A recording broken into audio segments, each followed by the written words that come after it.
안녕하세요. 오늘도 사연 살롱을 찾아주셔서 감사합니다. 결혼한 지 3년 차가 된 30대 중반 여자입니다. 이곳에 사연을 보내시는 분들 중엔 워낙 결혼한 지 오래된 분들이 많으시니 결혼한 지 3년밖에 안 된 여자가 뭐 그리 깊은 사연이 있겠나 싶으시겠지만 얼마 전 나름대로 아주 기가 막힌 일을 겪게 되었지 뭐예요. 이 사건을 주변 가까운 사람들에게만 이야기해주다가 문득 사연으로 남겨두면 좋겠다는 생각이 들어서 평소 즐겨 듣던 사연 살롱을 찾아오게 되었어요.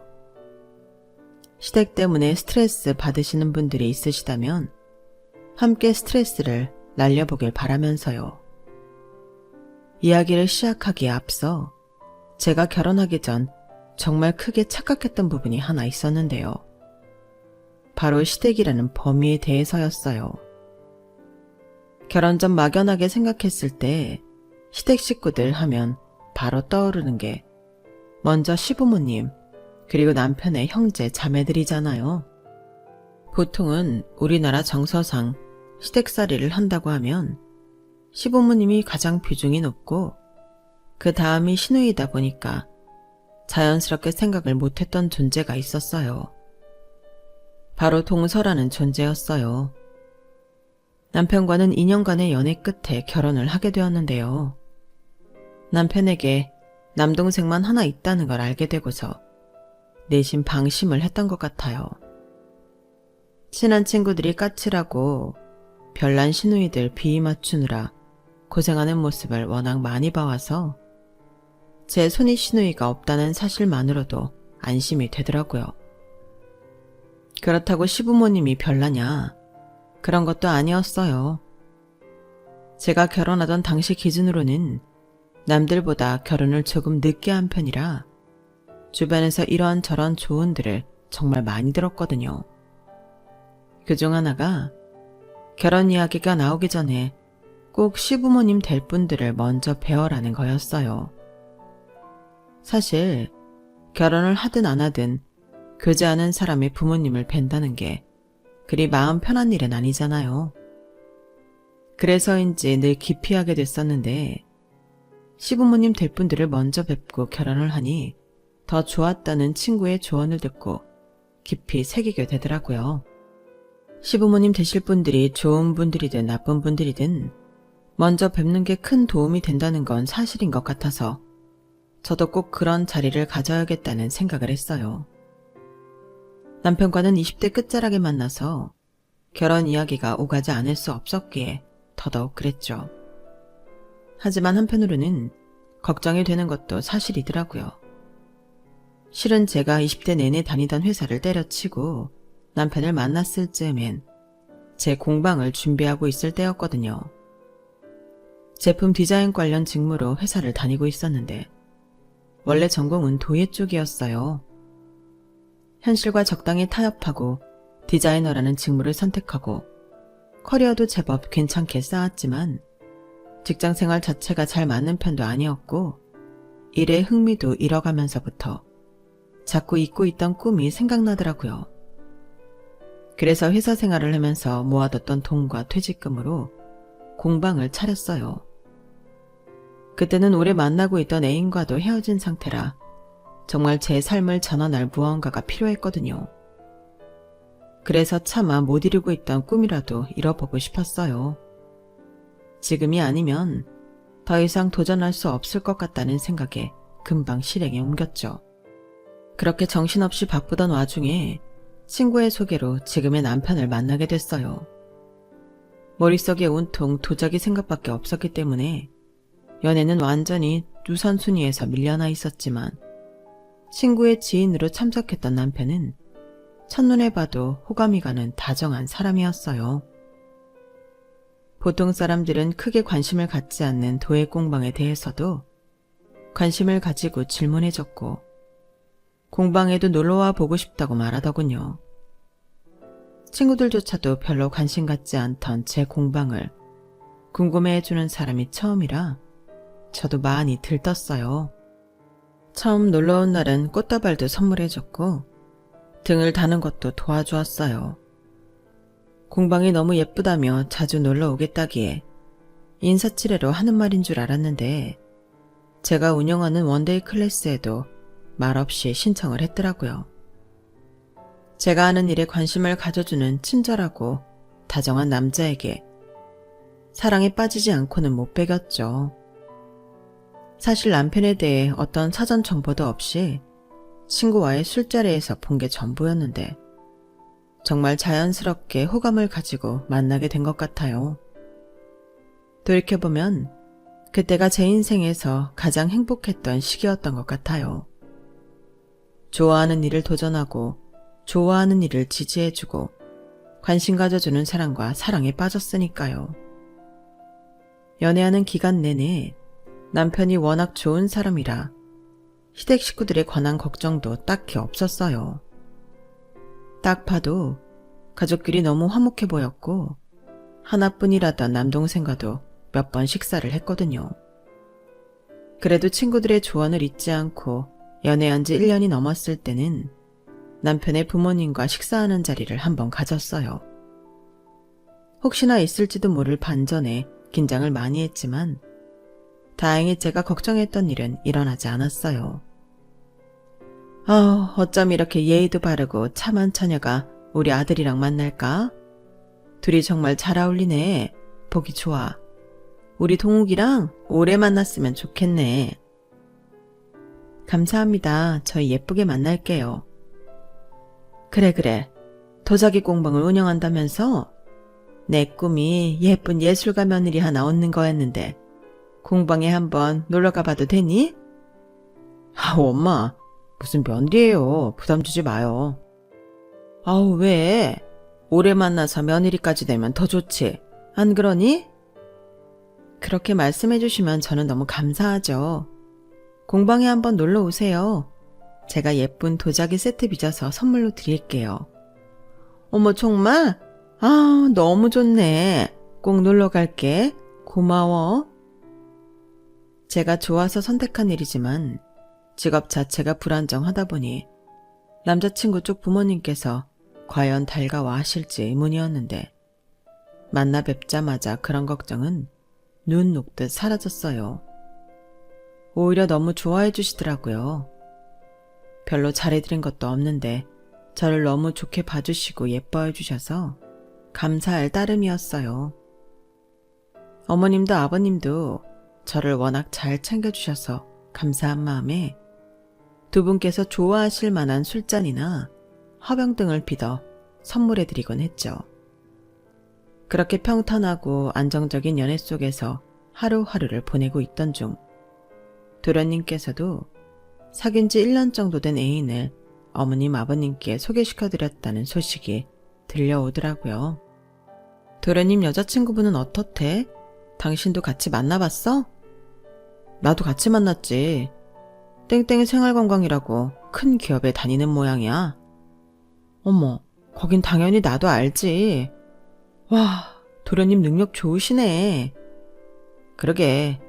근데 우리 부모님은 그다지 마음에 들어하진 않으셔. 정말? 왜?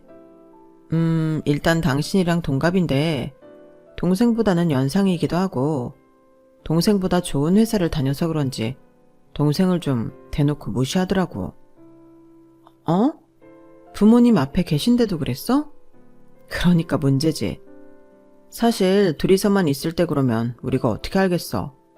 학력도 동생보다 높고 동생을 좀 무식하다고 생각하는 건지 잔소리도 서슴지 않고 하더라고. 좋은 직장 다니고 그러는 건 알겠는데 정말 보기 좋지 않더라. 당연하지. 가족 입장에서는 속상하지. 좀 너무하긴 했다. 아무튼 성격도 좀 드세 보이고 해서 가족들은 별거 달가워하진 않아.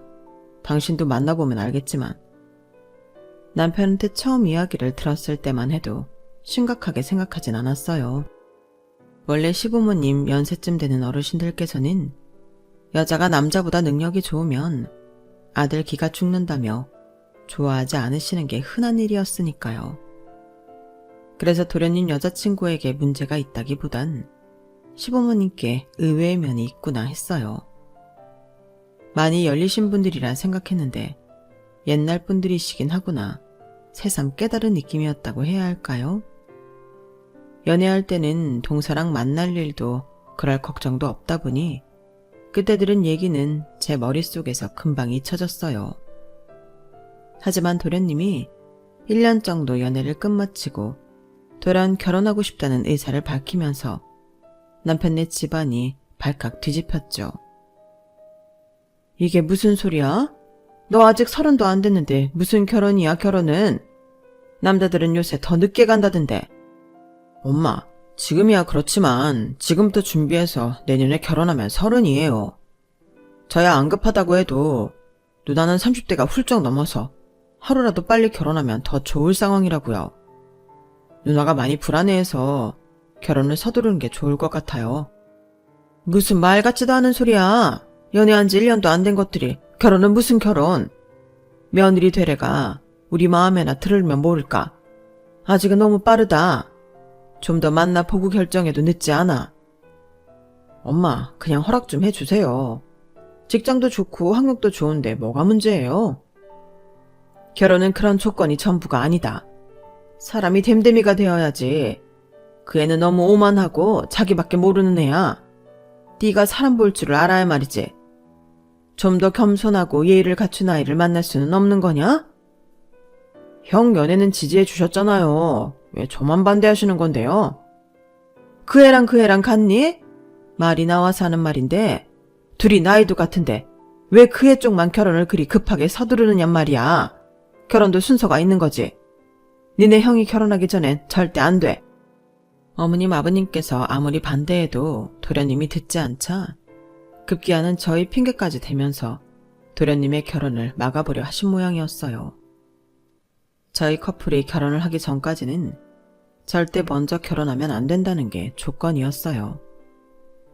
도련님도 은연중에 일리는 있다고 생각한 모양인지 거기서 더 이상 아무 말을 못 하셨나 봐요. 남편에게 그 소식을 전해 듣고 얼마 안 있은 후에 도련님께서 저희에게 상담 요청을 하더라고요. 혹시 형수님은 저희 형이랑 언제쯤 결혼하실 생각이세요? 저는 그저 시부모님을 어떻게 설득할지 고민하는 내용인 줄 알았는데 만나자마자 저런 질문을 해서 당황스럽더군요. 솔직히 그때만 해도 저는 남편과 당장 결혼할 생각은 없었어요. 제 일을 하느라 바빠서 32살이라는 나이였지만 시간이 가는 줄도 몰랐고 체감상 그렇게 급하다는 생각이 들지 않았어요. 무언가를 시도하고 실패하고 또다시 도전하는 굴레의 연속이어서 결혼은 생각도 못하고 있었어요.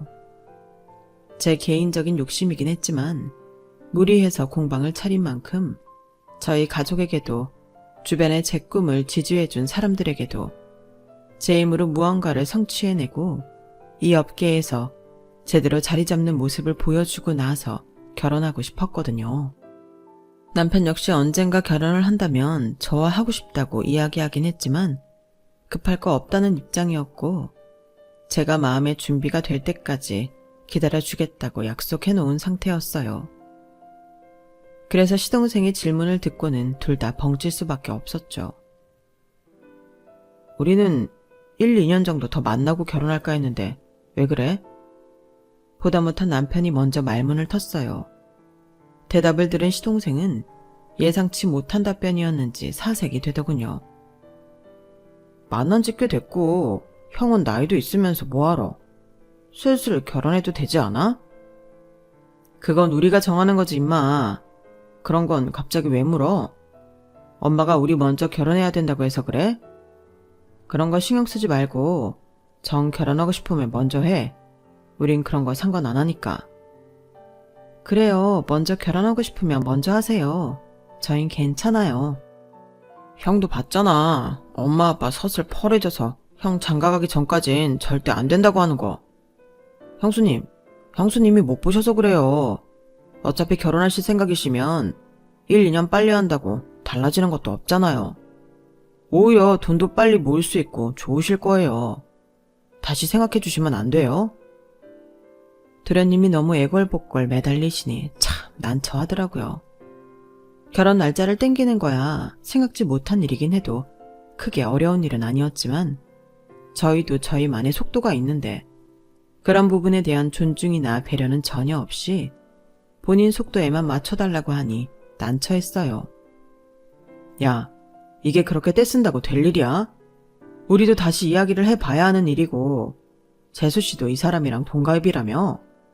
그렇게 급할 것도 없는 것 같은데 왜 이리 재촉이야? 너야말로 더 만나보고 결혼해도 되잖아. 니네 입장만 주장하기엔 우리도 할 말이 있는데. 사실 나도 그렇게 생각을 하긴 하는데 누나 쪽에서 너무 불안해하는데 어떡해. 당장 결혼 준비해도 1년이 걸리는데 확신을 주지 못하면 헤어지겠다잖아. 야, 그렇게 결혼할 사람이 필요해서 너랑 만나는 거면 너도 필요 없다고 해. 나는 누나가 필요 없지 않은데 어떡해. 나도 결혼하고 싶단 말이야. 그렇게 하고 싶으면 우리 상관없이 결혼을 하면 되잖아. 그렇게 막무가내로 결혼하면 우리 엄마 아빠가 시댁살이 엄청 시킬 거라고. 자긴 그럼 결혼 안 하겠다고 하는데 어떡해. 하참, 우리 결혼에 왜 그리 집착을 하나 했더니만 너 지금 재수씨 때문에 이러는 거구나? 남편은 뭐 이런 경우가 다 있냐며 노발대발했지만 전 그때만 해도 동서 입장을 같은 여자로서 대충 이해하기는 했어요. 저 나름대로는 아직 사람을 만나보기 전이라 최대한 좋게 생각하려고 노력을 했던 걸지도 모르겠네요. 안 그래도 본인을 탐탁치 않게 생각하는 시댁인데 시부모 뜻을 거스르고 먼저 결혼을 했다간 시댁살이를 2배로 당할지도 모른다는 걱정이 드는 것도 당연했죠. 그렇다고 결혼을 늦추기엔 저희가 언제 결혼할지 모르는데 아무런 대책 없이 무한정 저희만 기다리시며 결혼 시기를 늦추는 것도 불안했을 거라고 생각했어요. 그때 제 나이가 32이었으니 당시 그렇게 결혼하기 어린 나이는 아니었거든요. 저도 어느 정도 경제적 기반을 갖추고 있었더라면 진작 결혼을 생각하고도 남았을 나이였죠. 다만 저는 인생에서 너무 새로운 도전들을 하고 있었기에 염두에 두지 못했을 뿐이었죠. 그때서야 저도 제 미래에 대해 다시 생각해보게 되더군요. 제가 생각하는 성공에 가까워지기까지 얼마나 많은 시간이 남았는지도 모르는 일인데 이렇게 막연하게 결혼을 계속 미루고 있어도 되는 건가 싶더라고요. 아직 30도 되지 않은 도련님도 결혼하겠다고 난리인데 30대 중반이 된 남편 생각도 해야겠다 싶더라고요. 그래서 나름대로 긴 고심 끝에 남편에게 물었죠. 우리도 이제 결혼 준비할까? 뭐? 설마 내 동생 때문에 그래? 괜히 저 녀석 때문에 조급해할 필요 없어. 괜찮아. 뭐하러 우리가 쫓기듯 결혼해. 사실 어차피 결혼할 거면 하루라도 빨리 하는 게 낫다는 말도 많고 결혼 미룬다고 내가 언제 내 스스로 만족할 만한 위치에 갈지도 모르는 일이고 요즘은 좀 지치기도 해서 안정된 울타리를 만들면 좋을 것 같기도 해서 도련님 때문만은 아니야. 그때 열심히 한다고 했지만 워낙 요즘 사람들이 도자기에 관심이 없다 보니 매출은 늘 저조했어요. 공방 운영만 겨우 할 수 있을 정도의 매출로 몇 년째 버티다 보니 아무리 좋아하는 일이라도 살짝 지치더라고요. 모아놓은 돈도 거의 떨어져 가고 있을 때라 그 돈이라도 가지고 있어야 결혼은 겨우 할 수 있겠다 싶어서 이렇게 된 김에 우리 결혼을 땡겨보는 것도 나쁘지는 않겠다 싶었어요. 남편은 제 이야기를 듣더니 납득을 하더라고요. 그래, 사실 나야 당신만 마음의 준비가 되면 언제든 결혼하고 싶은 생각이었지. 내 동생 때문이 아니라 당신이 정말 원한다면 나도 결혼은 빨리 하고 싶어. 그렇게 해서 저희도 결혼을 예정보다 빨리 서두르게 됐어요. 도련님 쪽에선 당연히 너무나 좋아하셨죠. 형수님, 감사합니다. 이 은혜 절대 잊지 않을게요. 은혜는 무슨요? 저도 덕분에 제 상황에 대해서 다시 한번 생각해보는 계기가 됐어요. 내년 이맘때쯤으로 홀 잡아놨어요. 도련님 때도 늦지 않게 준비하세요. 기뻐하는 모습을 보니 별일 아닌데도 괜히 큰 일이라도 한 것 같고 덩달아 기분 좋더라고요. 그렇게 저희는 3개월 간격으로 결혼을 했어요. 시부모님께서는 그것조차 탐탁지 않아 했지만 그렇게 하지 않으면 해가 넘어간다고 동서 쪽에서 서두르더군요. 어지간히 급했나 보다 싶으면서도 이해가 안 가는 건 아니라서 겸사겸사 잘된 일이라고 생각했는데 결혼하고 보니 동서의 태도가 묘했어요. 도련님이 워낙 저희에게 고마워해서 동서도 같은 입장이겠거니 생각했는데 그건 제 착각인 모양이더라고요. 우선은 시부모님 쪽에서 동서를 마음에 들어하지 않다 보니 저와 동서를 은근히 차별하시는 듯한 발언을 많이 하시기는 했어요. 저희는 호칭을 어떻게 하면 좋을까요?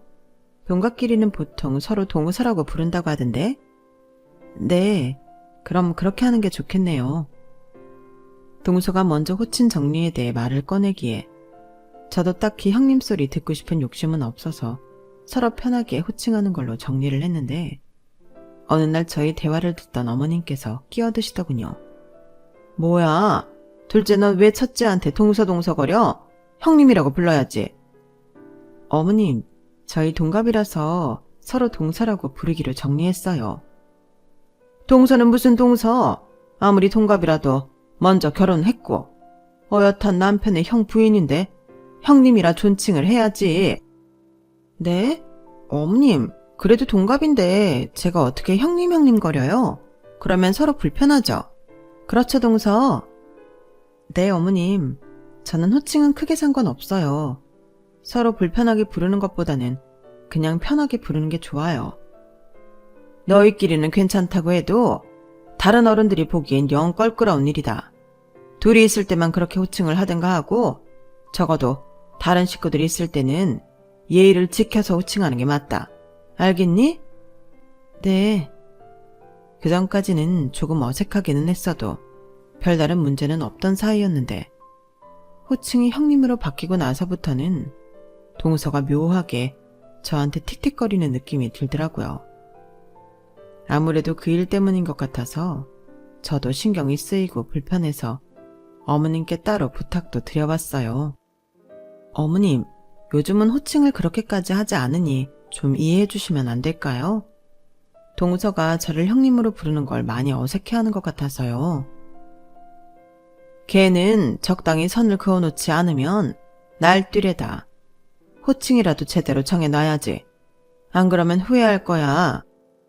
평소 제 부탁을 흔쾌하게 잘 들어주셔서 한번 따로 말씀을 드리면 귀 기울여 들어주시지 않을까 생각했는데 어머님께서는 의외로 단호하게 거절하시더라고요. 사실 이 부분만 빼면 저에겐 너무 좋은 시부모님이라 더 이상 부탁드리기도 못하더라고요. 처음에는 아무리 동서가 마음에 안 드셔도 이렇게까지 할 거 있나.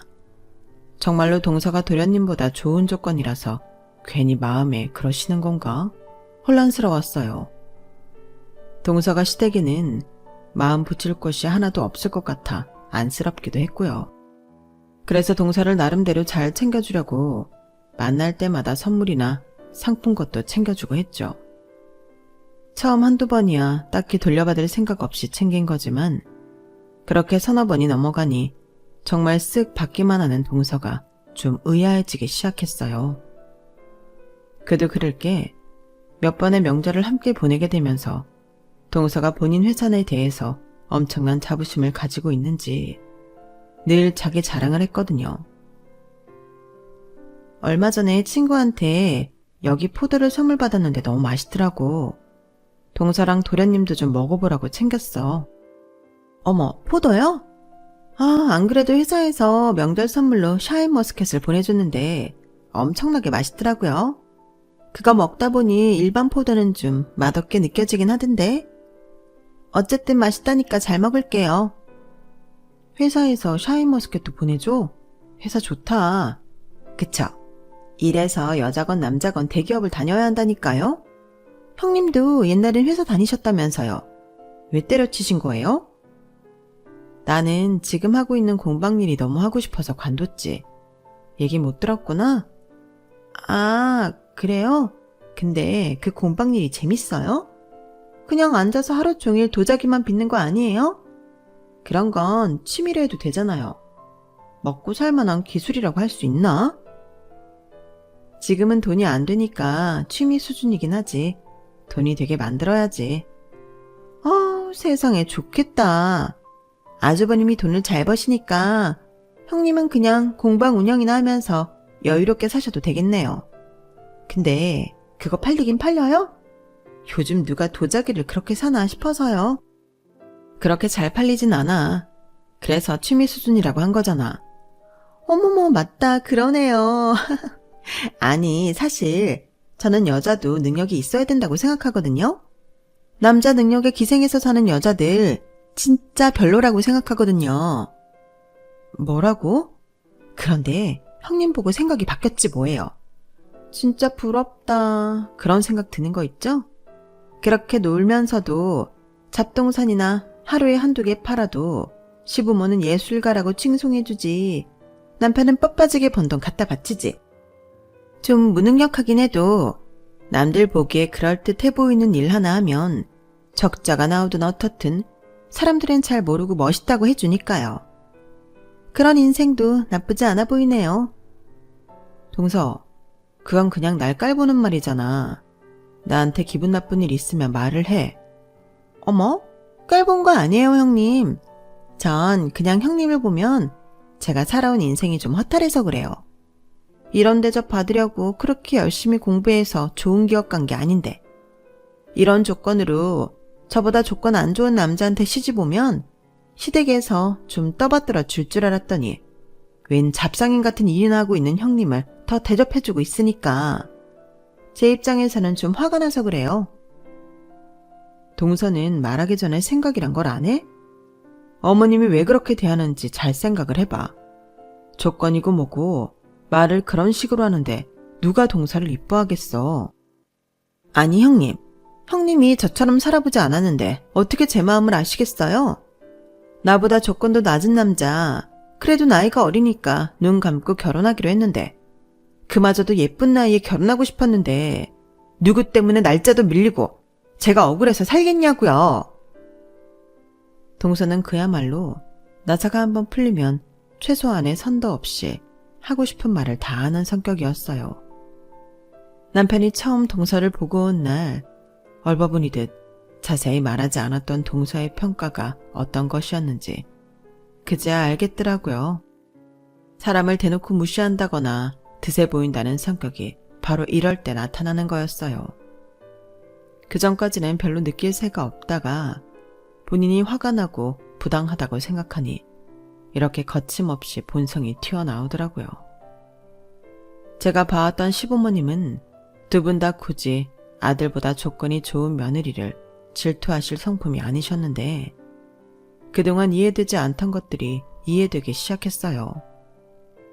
아무튼 그날은 저도 정말 당황스럽고 화가 나서 동서와 대판 싸웠어요.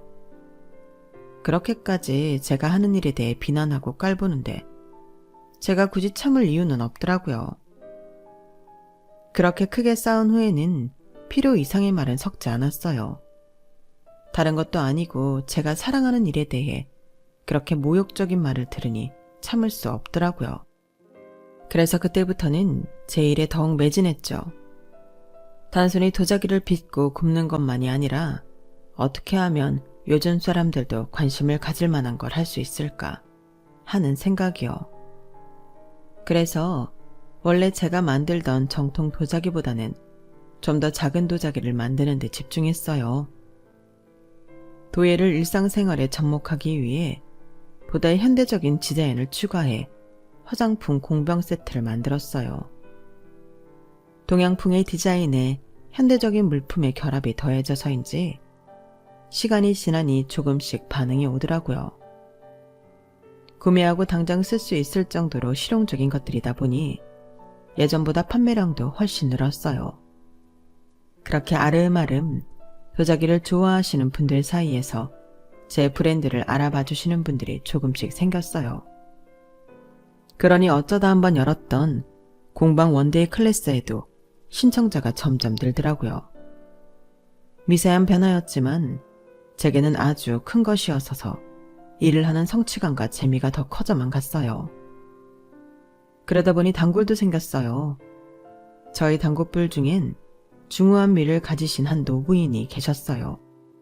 종종 아드님을 데리고 방문을 하거나 혼자 원데이 클래스를 신청하셔서 그릇 등을 만들어 가셨어요. 워낙 품위 있고 다정하신 분이라 저도 꽤 좋아하던 분이었어요. 그런데 어느 날 갑자기 그분께서 찾아오셔서는 저한테 긴히 하실 말씀이 있다고 하시더라고요. 사실은 내가 화장품 사업을 좀 하고 있어서 우리 선생님 도움을 좀 받고 싶은데 그래도 될까? 어머, 정말요? 어떤 거예요? 저의 영광이죠. 이번에 우리가 향수를 출시할 예정인데 향수병을 좀 부탁할까 해서 3가지 향을 출시할 예정인데 이 향수의 컨셉이 동양의 꽃에서 영감을 얻은 시리즈라서 딱 봐도 패키지에서 동양풍 느낌이 났으면 하는데 한정판 향수로 도자기병에 출시를 했으면 해서. 어머, 정말요? 너무 재밌을 것 같은데요? 그래? 그러면 우리 직원한테 컨택하라고 할 테니까 기획안 확인해보고 연락 줄래요? 저야 그런 기회를 주시면 너무 감사하죠. 네, 그럴게요.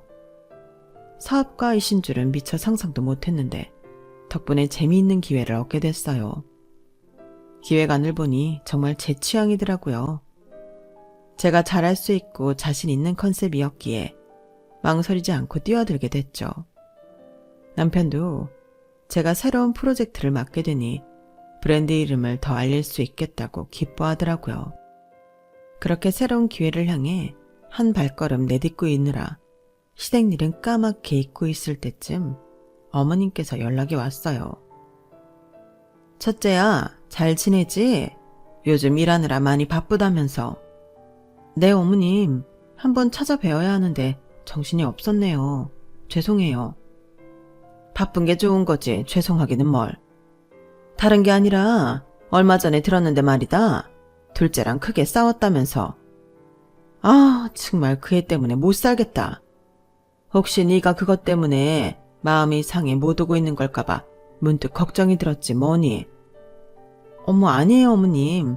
그 일로 동서랑 서먹해진 건 맞지만 못 찾아뵌 건 제 불찰이에요. 저희 공방 원데이 클래스 단골 수강생분 중에 사업하시는 분이 계셔서 좋은 기회로 협업을 하게 되었거든요. 일만 잘 마치면 자주 찾아뵐 수 있을 것 같아요. 어머나, 그래? 너무 잘됐다. 드디어 네가 하는 일이 빛을 보려나 봐.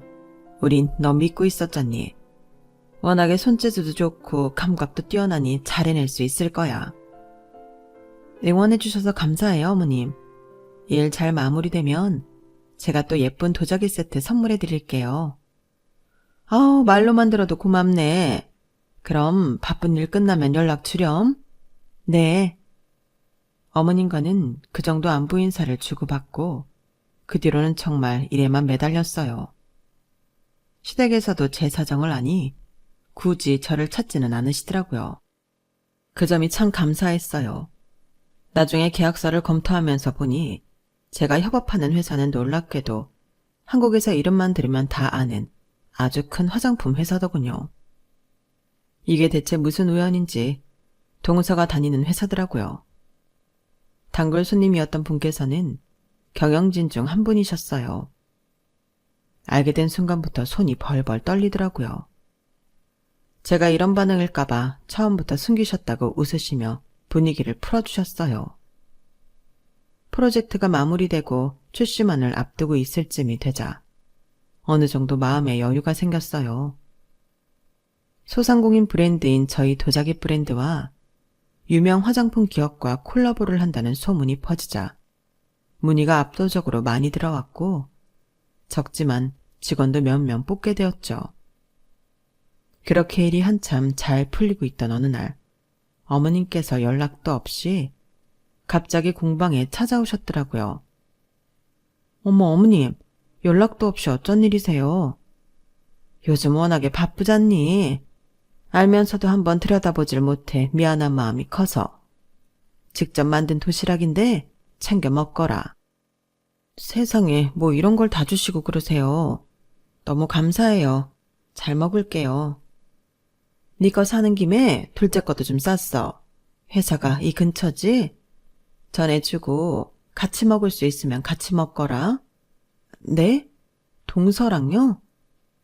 둘이 껄끄러워졌다는 건 알지만 그게 돌이켜보니 다 나 때문인 것 같다는 생각이 들더구나. 내가 둘째한테 잘해줬으면 둘째도 너에게 괜한 앙심을 품지 않았을 텐데. 내가 워낙 너만 예뻐했으니 둘째가 살아온 마음에 그러지 않았을까 싶어서. 어머님 때문 아니에요. 그냥 저희 둘 다 부족한 부분이 있어서 감정 싸움을 하게 된 거죠. 걱정시켜드려서 죄송해요. 어머님께서는 며느리들의 불화의 원인이 본인 때문이라고 생각하시는 것 같았어요. 원인이 전혀 아닌 건 아니지만 비단 그뿐만이었을까요?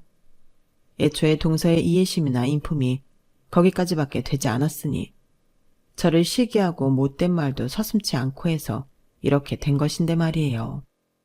하지만 이렇게 저희를 위해 손수 육첩 도시락까지 만들어서 화해의 시간을 만들어 보려고 하신 어머님의 의도에 정말 순수하게 감동했어요. 요즘 같은 세상에 정말 이런 시어머니가 어딨겠나 싶더라고요. 아무리 내가 둘째가 밉대도 그랬으면 안 되는 건데 내가 모자라서 생긴 일이다.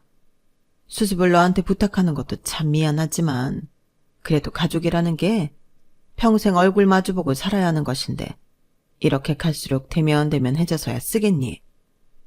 내가 부탁 좀 하마. 별로 그렇게 내키지는 않았지만 그동안 바쁘다고 시댁일을 소홀히 한 것도 있고 어머니 말씀대로 언제까지고 동서와 척을 지고 산다고 좋을 것도 없다는 생각이 들었어요. 그래서 어머님이 싸주신 도시락을 들고 동선의 회사로 향했죠. 동선의 회사가 저희 공방이랑 가까이에 있었거든요. 딱 직장인 점심시간 때쯤이라 건물 밖으로 많은 사람들이 오가고 있더라고요. 그래서 동서한테 바로 전화를 했는데 동서가 전화를 받지 않더라고요. 충분히 예상했던 일이라 문자를 남겼어요. 동서, 지금 나 회사 앞이야. 중요하게 할 이야기가 있어서 왔는데 잠깐만 시간 내줄래? 하지만 동서는 묵묵부답이더라고요. 2통 정도 전화를 더한 뒤 받지 않길래 건물로 들어가려고 하는데 입구서부터 외부인 출입 금지라며 거부를 당했어요. 잠깐 전해줄 게 있어서 그래요. 여기 맡겨놓으시면 전해드리겠습니다. 순간 내가 왜 이렇게까지 해야 되나 억울해서 도시락을 맡겨놓고 가버릴까 싶었지만 어머님께서 힘들게 손수 싸주신 보람이 없을 것 같았어요. 먹다 체하든 말든 동서랑 한 끼는 먹고 얘기를 좀 해봐야겠다 싶어서 다시 동서에게 문자를 보냈죠. 바쁘면 잠깐 전화라도 해줘. 전해줄 게 있어서 그래. 그렇게 앞에서 경비와 실랑이를 벌이고 있는데 익숙한 뒷모습이 보이더라고요. 동서, 뭐예요 형님? 그래 나야. 왜 이렇게 연락을 안 받아? 형님이야 차단한 지 오래됐죠. 우리가 뭐 이렇게 인사 주고받을 사이는 아니잖아요? 그래도 무슨 급한 연락이 있을 수 있는데 무슨 차단까지 했어. 됐고 여긴 왜 오셨어요? 촌스럽게 그 보따리는 또 뭐예요? 설마 우리 회사에 도자기 팔아보려고 왔어요? 도시락이 보따리에 들어있어서 도자기로 착각한 모양이었어요. 뭐라고? 그런 게 아니라 여기요 경비! 이 잡상인 좀 내쫓아주세요. 우리 회사 건물 경비 진짜 삼엄한데? 잡상인이 어떻게 들어와 있대? 동서, 잡상인이라니. 그게 아니라 동서랑 밥 한 끼 하려고 온 거야. 이거 어머님이 우리 공방까지 손수 가져다 주셨어. 동서랑 먹으라고. 이렇게까지 싫어할 줄 알았다면 나도 안 왔을 텐데. 진짜 해도 해도 너무한다. 그래, 그럼 이것만 전해주고 그냥 가볼 테니까 먹던지 말던지 알아서 해. 동서에게 보따리를 쥐어주고 가려는데 갑자기 뒤에서 무언가 우당탕 하는 소리가 들리더군요. 뒤를 돌아보니 도시락을 바닥에 던지듯 떨어뜨려 도시락 통이 바닥에 나뒹굴고 있었어요. 어머, 도자기인 줄 알았는데 진짜 도시락이었네? 도자기였다면 다 부서지고도 남았을 거였어요. 바닥에 어머님께서 싸주신 반찬들이 굴러다니는데 정말 화가 나서 참을 수가 없더라고요. 동서, 진짜 제정신이야? 말 그대로 눈이 뒤집혀서 동서한테 달려들려는데 누군가 저를 잡았어요. 돌아보니 그 임원뿐이더라고요. 이 사람이 전에 선생님이 말했던 그 사이 안 좋은 동서예요? 전무님. 죄송합니다. 소란스럽게 굴어서요. 얼른 정리하고 나가보겠습니다. 세상에, 시어머님께서 솜씨가 좋으신 것 같은데 아깝게 됐네. 그때 말했던 동서가 우리 회사 직원인 줄은 몰랐는데 왜 말 안 했어? 네? 말씀드려도 어떻게 할 수는 없으니까요. 괜히 이런 걸로 피곤하게 해드리기도 싫고요. 아니지, 말했어야지. 우리 회사는 능력이 첫째로 중요하지만 그에 못지않게 인성도 중요하게 여기는 회사인데 어머님이 싸주신 도시락 같이 먹자고 들고 온 형님을 잡상인 취급하면서 저러는 건 우리 회사 직원으로서 너무 창피한데? 능력이 많이 좋으신가? 뭔가 오해가 있으신 것 같은데 전무님. 그나저나 저희 형님이랑은 어떻게 하시는 사이세요? 몰랐나 보네. 우리 회사 땡땡땡 브랜드랑 협업 중인 도자기 브랜드 대표신데 이렇게 함부로 대해도 되는 사람 아니에요. 뭐라고요? 내가 직접 컨택한 대표님이라 나한테는 귀빈인데 막상 회사 직원이 이렇게 대하고 있는 걸 보니 정말 많이 당황스럽네. 능력이 얼마나 좋길래 그런 인성으로도 우리 회사에 붙어있는 건지. 내가 앞으로 지켜볼게요. 잠시만요. 제가 잘못했습니다. 형님, 저 한 번만 살려주세요. 네? 사색이 된 동서가 이성을 잃고 저한테 매달리기 시작하더라고요. 전무님은 못 볼 꼴을 봤다는 듯 제 어깨를 감싸고 회사 앞까지 배웅해 주셨어요. 여기까지 왔는데 아쉽네. 공방으로 갈게요. 감사합니다. 덕분에 처음으로 체면이 서봤네요. 감사하긴 진짜 본인 능력으로 여기까지 올라온 거면서 새삼스럽게. 도움이 됐다니 기분은 좋으네. 제 어깨를 툭툭 두드려주시고는 다시 회사로 들어가셨어요. 몇 개월 뒤 동서가 회사에서 잘렸다는 소리가 들리더라고요. 동서가 추진했던 프로젝트가 적자가 나서 모든 책임을 동서가 쓰게 된 모양이었어요. 힘을 쓰셨는지는 알 수 없는 부분이지만 결국은 회사에서 보였던 모습 때문에 직장 동료들에게도 신뢰가 많이 떨어진 모양이더라고요. 정말 제 할 일을 열심히 했을 뿐인데 이렇게 은인도 만나고 저를 못살게만 굴던 동서도 퇴치하게 되니 기분이 이상하네요. 권선징악을 믿지는 않았는데 이런 걸 보면 정말 그런 게 있긴 한가 봐요. 아무튼 그날 이후로 동서는 업계 평판이 꽤 안 좋았던 모양인지 아직도 번번이 실패하고 백수가 돼서는 제 눈도 못 마주치고 살아요. 저는 동서가 그리 자랑스럽게 여기던 회사와의 협력이 성공적으로 마무리되어 2차 협업 제안받았고요. 이렇게 전세가 역정될 거라고는 상상도 못했는데 정말 세상 일은 살아봐야 아는 거라는 생각이 드네요. 제 사연은 여기까지입니다. 들어주신 모든 분들의 하루하루가 정말 행복하기를 바랍니다. 건강하세요. 여러분, 사연 댓글에 응원과 현명한 조언 부탁드려요. 좋아요와 구독은 저에게 큰 힘이 됩니다. 오늘도 좋은 일 가득하세요.